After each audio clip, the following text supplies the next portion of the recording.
Yes, okay, good. So just got 1 minute and then we'll start.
Hi, so just ready to start now. And I'll just give a brief introduction before I hand over to our first presenters. So my name is Neil Ryder and I'll be hosting this session. And just before we start, I'd like to mention a few things. So for one, just make sure if you're in the audience that your microphone is muted. And if you have any questions, you can post them in the chat box and I'm going to read them out at the end of the presentation. And lastly, I just want to remind everyone that this presentation will be recorded and then it will be available for later viewing for other participants of the workshops, of the conference.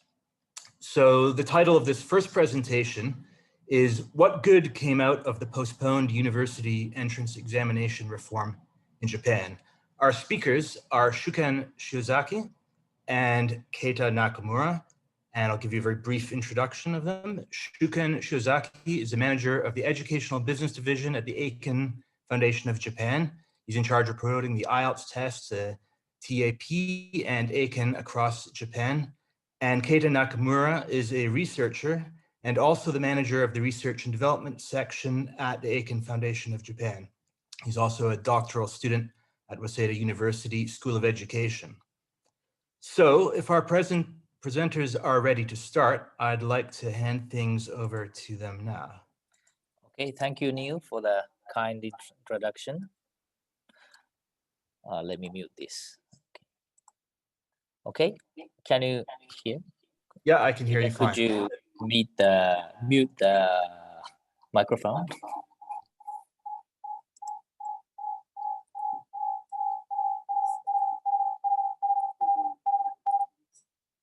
Okay, great. Sorry for the technical problem there. Okay, welcome to our presentation. My name is Shuken Shiozaki from the Eiken Foundation of Japan. For those of you who are not familiar with our organization, our foundation, Eiken, is one of the biggest private organization in Japan which specializes in language assessment. We run our own line of product like the Eiken test or the test of English for academic purposes, which has about 4 million candidates per year with both tests combined. Also, we run imported tests like Cambridge tests such as IELTS and Lingo Skill Business. Those of you may remember that the standardized test was due to be integrated into the National University Entrance Exam in 2020, this year. But after a series of national debate, the Education Minister postponed the policy on the 1st of November 2019. Today, we'd like to touch on what the university entrance reform in Japan was and how, as an organization, how we dealt with it, and talk about what good came out of that reform. I'd like to hand over to Keita, who is my colleague and the chief researchers at our foundation. So Keita, please. Can everyone hear me? Yes, I can hear you. Okay. Let me start our presentation. Moving on to the next slide. So this is the brief introduction of the previous literature on the educational reform, and which is about the global education reform movement. So this is like a common thing. The education reform is happening everywhere around the globe, but certainly with certain interconnections among policy goals, testing functions, validity research, and government, and groups and also systems impacted. And in terms of the actual actions we have to take, is the documentation of the testing program with a keep in mind that whether this testing program helps achieve intended reform outcomes at various individual or social levels. This is from the previous literature. And in terms of the education reform, of course, it's the common thing that we have stakeholders, and the stakeholders including according to Taylor, there's a core stakeholders, intermediary, and peripheral. But actually this hierarchical ranking or the importance might change depending on the context.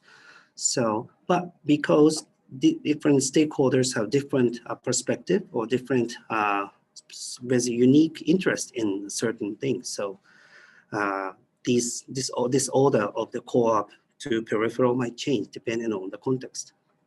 Okay, here I'd like to talk about touch a little bit about the research context in the case of Japan by introducing new policy, but unfortunately it's now old. Starting from the 2014 release of the ministry's new policy on the assessment of the 4 English skills in university entrance examinations.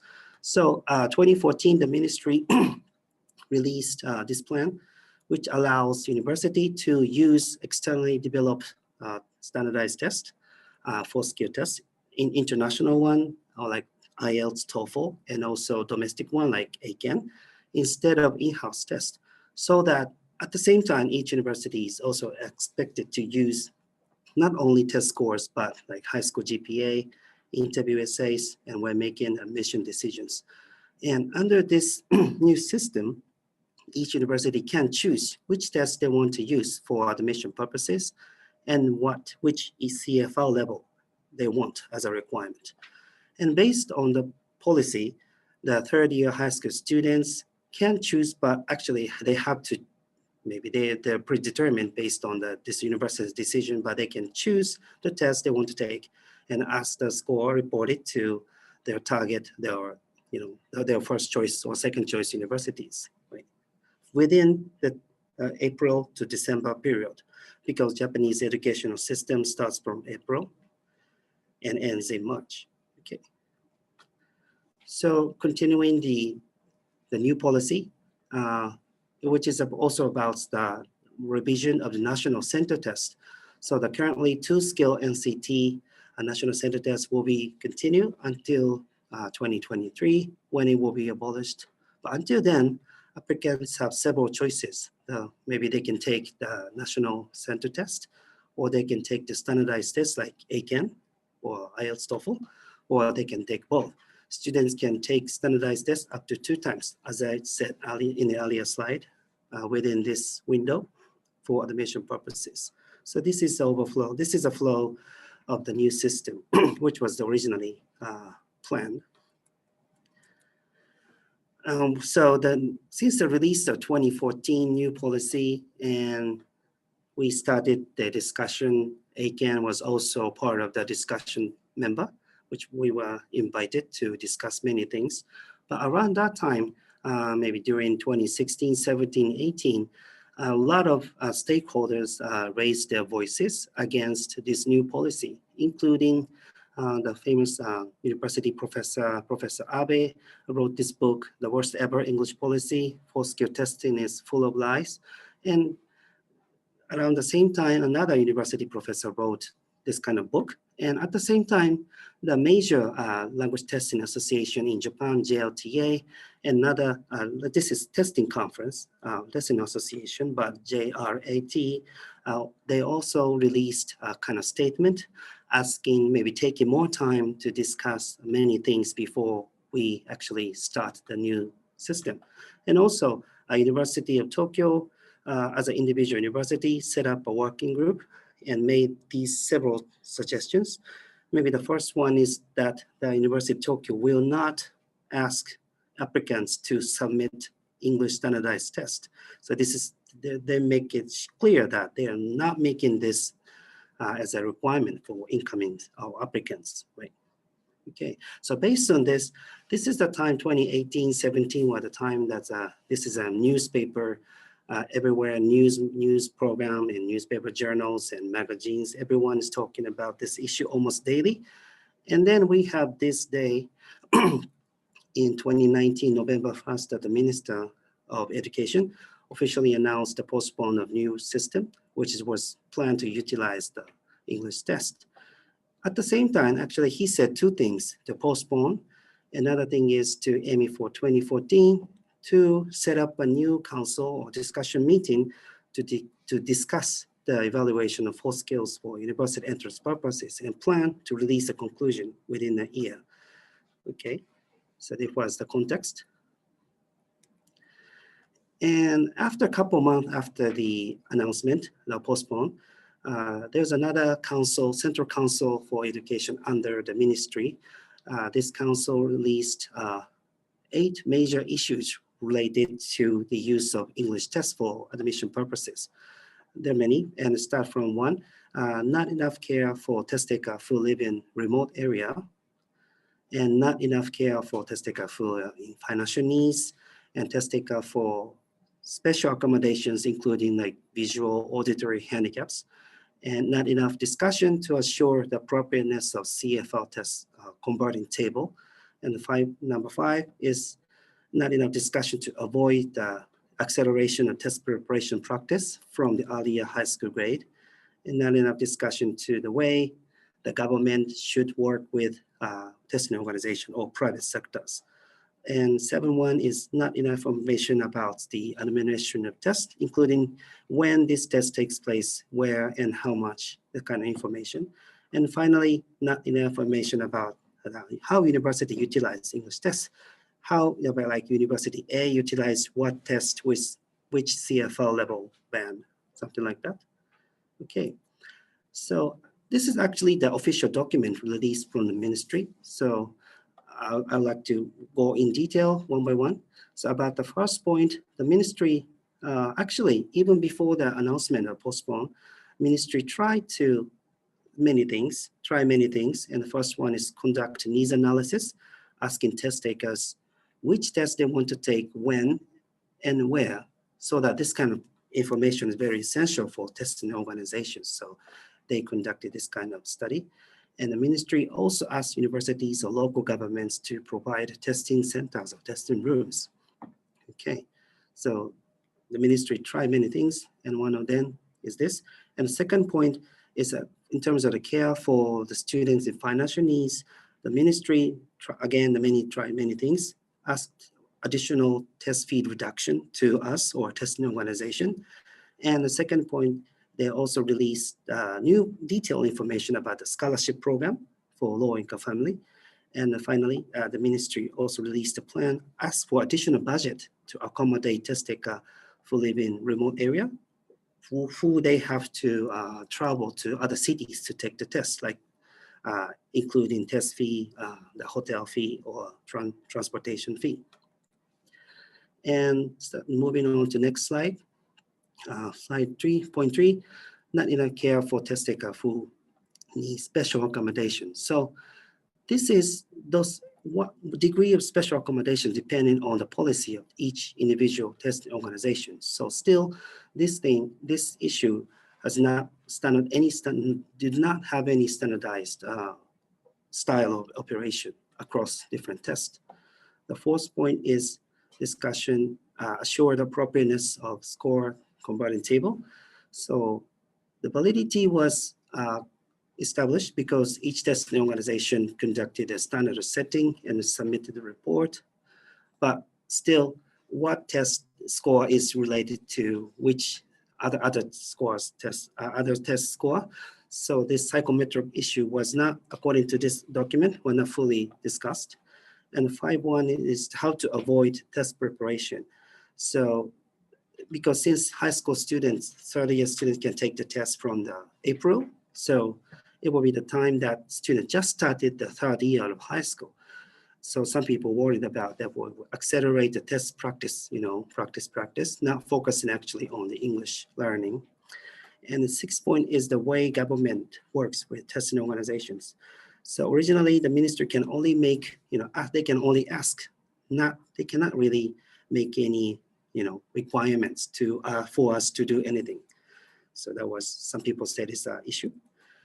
And the same point, number 7 is about information. So for this, the minister tried many things, and one of them is to create a portal website, which included administrative information, testing schedule of each individual tests, like Eiken, IELTS, TOEFL.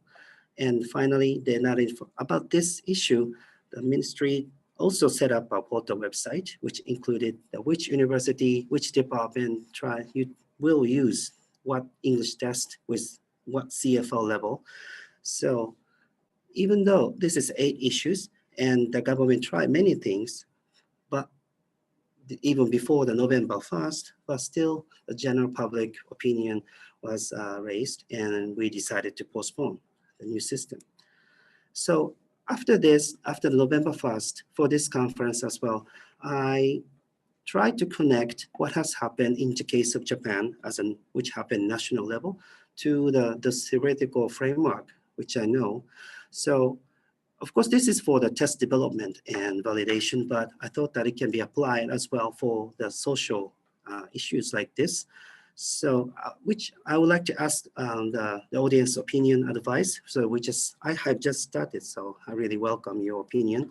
But among the 8 points, the first 3 can be categorized to consequential, and the last 4 is also consequential issue.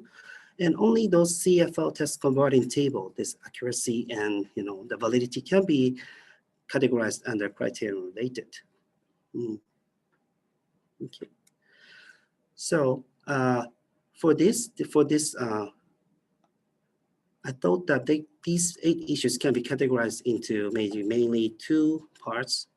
The general audience and other stakeholders thought that test taker who live in remote area in financial needs with special accommodation who has handicaps should be given the appropriate testing opportunity or environment. So which is more related to maybe the fairness issue.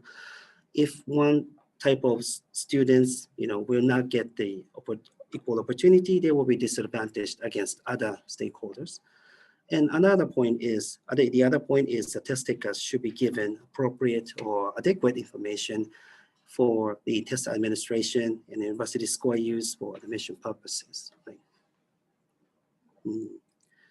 So it's still ongoing, but as I said, the minister decided to set up another new discussion meeting. It's still ongoing. I thought it's a monthly meeting, some of which we were invited and started from this year. But this time, this new discussion meeting has this, I underline in the blue, but this Parent-Teacher Association as one of the attendants and researchers and people from the business field, policymaker, high school principal, and university dean. So these are the people invited to the newly set up discussion meeting. So I would like to switch a little bit and talk more on the Eiken's reaction to the new policy. So even before the announcement, November 1st announcement, we tried many things in order to increase test opportunities. Okay, and traditionally we only have this Eiken testing program, in which and divided into 2 phases. The stage 1 is the reading, listening, writing. Only the test taker who passed the first stage can move on to second stage, which they take face-to-face speaking tests. So it is traditional Eiken. But in order to assess 4 skills in one administration, we set up this S-interview, S-CBT, and Eiken CBT, 3 other types of Eiken program. So maybe you can see that in this Eiken CBT, all the skills were assessed using computer. But S-interview is PBT plus face-to-face, but in all one day, one session. And this SCBT is reading, listening, writing is assessed in PBT style, but speaking is assessed by recorded version, something like that. So this is our plan to expand the testing opportunity. At the same time, by having those CBT style, which will now require the existence of examiner, which made it possible for us to reduce testing fees for each Eiken grade. And also we try to set up 80 testing centers across 47 prefectures with appropriate distance and administration. Okay. And for the test taker with special needs, for each types of handicaps or those special needs, we decided to have this braille or large print. And we have done this at traditional Eiken, but for this, also for the newly established Eiken SCBT, we decided to do the same thing. And also, as in terms of the information from Eiken or testing organization, we set up a special separate individual websites for, this is for Eiken CBT, this is SCBT, and this is for S-interview, so that students want to take one specific format of Eiken can look at on this site, something like that. And coming back to the test of our efforts or our reaction to the policy, and it's linked to the theoretical framework, even before the announcement of Postponed, we or testing organizations try to rent as many testing centers possible. Within April to December, almost every weekend we have to administer Eiken tests. And at the same time, we try to increase test capacity to accommodate as many test takers as possible by developing new testing formats. At the same time, we try to reduce some test fee to accommodate test takers who are in who are in financial needs. So for each issues raised by the Central Council, which have this, tentatively established this validity issue. So we try to, answer to this one by one. So I think in the end, we invested a lot of money and time and resources to start a new system. But in the end, even after the Postpone was announced, me and Shuken-san was thinking that maybe it was good for the test takers' sake, for their test takers' parents or for schools, so that I think this policy was good. And even after the Postpone, we are still involving ongoing improvement of Eiken program. So it was good, I think. So it's still ongoing process. We really appreciate this opportunity to present this and share this. So I really appreciate your opinion, comments, advice. Okay, this is the end of my presentation. Thank you. All right, thanks a lot for your presentation. We'll see if there are any questions from the audience now or from my colleagues. I think Chris Redmond Yes. had a question. Yeah, so thanks guys for that really interesting presentation. And I just have a question, kind of a slightly broader question. I'm sure you've been asked this before, but I'm just curious. So are you optimistic about the future of English language learning in Japan? Because I know this has been a kind of controversial topic. Okay, in terms of university entrance exam? Well, okay. Yeah, I mean, I know that's been the topic of the presentation. So I guess if you maybe could focus on the university entrance exam, but maybe just more generally, I see. when you look at it overall. Yeah. I think maybe this COVID-19, I heard that a number of students who wants to study abroad has dramatically dropped. So other than that, I think there's still at the high school level, the English learning, teaching, level at the domestic or national level. I think there's still, the people are still keen on the revision. They want to follow, and also from this year, the national center test will have a new format, which is the new reading, new listening test will be starting from this year. So still people are, the test takers are still interested because they have to take the test. So I think they don't lost the interest, I think. Okay. Yeah, thanks for that. I'm just wondering if your colleague has anything he'd like to add, or is that everything you'd like to say about it? Oh, sorry. I agree with Keita on that point. The slight worry is that I think this COVID-19 situation has really become prolonged for some time, and the intent of the students to go and study abroad is, I think, slightly falling. So I'm worried. I'm optimistic about language learning, but if this COVID continues, I think Japan had a problem of not enough students going to study abroad, but this the numbers have been turned around since the ministry has campaigned, and a lot of organizations like us supported for students to go and study abroad. But now, because of the COVID, I think especially university students are having second thoughts of going to study abroad, which in the end may have a negative effect on language learning. So I'm slightly worried about that. I see there's a comment here from somebody in the audience, from Rie Koizumi. And I guess it's common issue to everyone, I suppose, not only for Japan, I think. So the comment here is, I like your way to relate Central Council for Education statements with theoretical framework. However, as you mentioned, CCE's statement focuses on some areas, but there are other issues to be dealt with, such as how speaking and writing are scored. My suggestion is, rather than focusing on consequential and criterion-related aspects of validity, is picking up wide points and address the points. I don't know if you want to comment on this comment. You can see it on the chat if you didn't catch everything I just said there. I see. You're talking about this one? Yeah. Comment, yeah.